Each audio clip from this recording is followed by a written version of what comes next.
안녕하세요. 자유교회 이진우 목사가 보내드리는 아침 묵상입니다. 오늘도 예수 그리스도의 향기를 내는 복된 하루가 되시길 바랍니다. 7월 23일 수요일 아침 묵상입니다. 오늘은 웃음 뒤에 찾아온 더 깊은 갈증이라는 제목으로 전도서 2장 2절로 3절 전반부의 말씀 묵상합니다. 내가 웃음에 관하여 말하여 이르기를 그것은 미친 것이라 하였고 희락에 대하여 이르기를 이것이 무슨 소용이 있는가 하였노라. 내가 내 마음으로 깊이 생각하기를 내가 어떻게 하여야 내 마음을 지혜로 다스리면서 술로 내 육신을 즐겁게 할까. 전도서 2장은 전도자가 자신이 할 수 있는 모든 수단과 방법을 동원하여 인생의 허물을 극복하려고 했던 모든 시도에 관해 소개하고 있습니다. 오늘 묵상하는 전도서 2장 2절부터는 전도자가 인생의 허무와 공허함에서 벗어나기 위해 시도했던 여러 가지 인생의 쾌락에 대한 구체적인 소개입니다. 인생의 허무라는 거대한 벽 앞에서 전도자가 가장 먼저 시도했던 것이 무엇입니까? 그것은 바로 웃음이었습니다. 전도서 2장 2절이죠. 내가 웃음에 관하여 말하여 이르기를 그것은 미친 것이라 하였고 희락에 대하여 이르기를 이것이 무슨 소용이 있는가 하였노라. 전도자는 인생의 공허함을 웃음으로 채워보려 했습니다. 하지만 전도자는 단호하게 말합니다. 그 웃음은 미친 것이고 그 희락은 아무 소용이 없다라고 말입니다. 우리 생각에는 슬픔과 우울함에 빠져 사는 것보다야 웃으며 사는 것이 100번 낫습니다. 그런데도 전도자는 왜 그렇게 단호하게 말하고 있는 것일까요? 전도자는 단순히 웃는다고 무조건 좋은 것이 아니라는 것을 말하고 있습니다. 중요한 것은 그것이 어떤 웃음이냐에 달려 있다는 것입니다. 전도자가 추구했던 웃음을 히브리 성경에서는 세호크라는 단어를 사용하였습니다. 히브리 성경에 사용한 세호크라는 단어는 단순히 기쁨의 미소가 아닙니다. 학자들은 이 단어가 웃는 짓, 웃게 만드는 짓 또는 농담이나 조롱의 의미까지 내포한다고 지적합니다. 즉 이것은 영혼 깊은 곳에서 우러나오는 기쁨과 감사의 웃음이 아니라 공허함을 잊기 위해 인위적으로 만들어내는 말초적이고 감각적인 웃음입니다. 이것은 코미디 프로그램이나 유튜브의 재미난 영상을 보며 즐거워하는 것과 같습니다. 이런 웃음은 우리를 잠깐 즐겁게 할 수는 있겠지만 우리 영혼을 즐겁게 하지는 못합니다. 오히려 일시적인 쾌락이 지나간 뒤 더 큰 갈증과 허물을 느끼게 할 뿐입니다. 그것은 잠시 현실을 잊게 하는 진통제일 뿐 근본적인 해결책이 될 수 없습니다. 더욱 놀라운 사실은 전도자는 이런 웃음에 대해 굳이 미친 것이란 표현을 사용했다는 것입니다. 웃음을 미친 것이라고 한 전도자의 의도를 정확하게 이해하기 위해선 히브리 원어 성경의 기록을 살펴보아야 합니다. 미친 것에 대한 히브리어는 메홀랄입니다. 메홀랄은 하나님을 찬양하라는 뜻의 할랄과 같은 어원을 가진 단어입니다. 히브리어 할랄은 하나님을 찬양하라는 뜻입니다.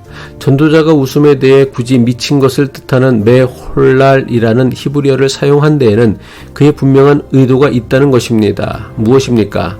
본래 하나님을 향해 터져나오는 찬양이어야 할 에너지가 방향을 잃고 오직 나를 만족시키는 데에만 쓰일 때에 그 거룩함은 사라지고 하나님 보시기에 미친 짓, 즉 메홀랄처럼 변질하고 만다는 것입니다.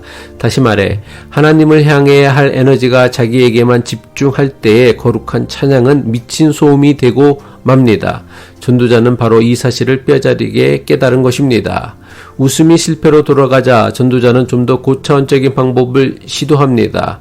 그는 한 손에는 지혜를, 다른 한 손에는 술을 들었습니다.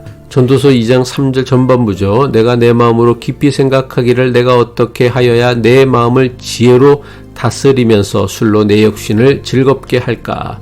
전도자는 정신적으로는 더 깊은 지혜를 추구하여 마음을 다스리고 육체적으로는 술의 즐거움에 빠져보고자 한 것입니다.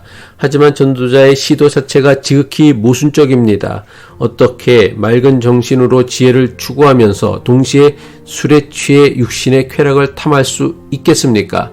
이것은 마치 자동차의 엑셀과 브레이크를 동시에 밟고 있는 것과 같습니다. 교회에선 거룩하고 경건하게 행동하면서 교회 문을 나서기만 하면 세상의 방식과 쾌락에 빠져 사는 그리스도인들의 모습을 보여줍니다. 전도자는 모순된 시도를 통해 인생의 허무와 헛됨을 극복해보려 했습니다. 하지만 이러한 그의 노력 역시 실패로 끝났습니다. 왜 그렇습니까? 지혜를 추구하는 것도, 술을 즐기는 것도 그 모든 행위의 중심에 여전히 나 자신만 있었기 때문입니다. 전도자의 지혜는 하나님을 경외하는 지혜가 아니라 자신을 만족시키기 위한 철학이었고, 그의 술은 감사의 축배가 아니라 자신을 즐겁게 하기 위한 마취제였던 것입니다. 이처럼 즐거움의 모든 수단이 하나님과 이웃이 아닌 오직 자기 자신만을 향할 때에 그것은 결국 헛된 일이 될 수밖에 없습니다. 나를 향한 즐거움은 밑빠진 독과 같아서 아무리 채워도 채워지지 않습니다. 그래서 결국 우리 자신에게조차 궁극적인 유익을 주지 못합니다. 전도자는 인류가 추구할 수 있는 모든 쾌락의 정점에 서보았습니다. 하지만 그 끝에서 그가 내린 결론은 다 헛되어 바람을 잡는 것이며 해 아래에서 무익한 것이라는 처절한 고백이었습니다. 오늘 우리는 무엇으로 웃고 무엇으로 삶을 채우려 하십니까? 혹시 전도자처럼 세상이 주는 일시적인 웃음과 자기 중심적인 쾌락으로 영혼의 허기를 달래고 있지는 않습니까? 참된 즐거움은 세상이 주는 것에 있지 않습니다. 성경은 가르치길 우리의 삶의 방향이 나에게서 하나님과 이웃으로 향할 때에 비로소 하나님이 주시는 참된 기쁨과 평안을 누리게 될 것을 말씀합니다.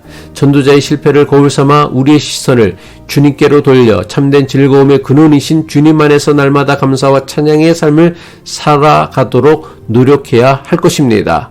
오늘 하루 힘들어하는 동료에게 커피 한 잔을 건네며 그를 웃게 만들어 보는 것은 어떨까요?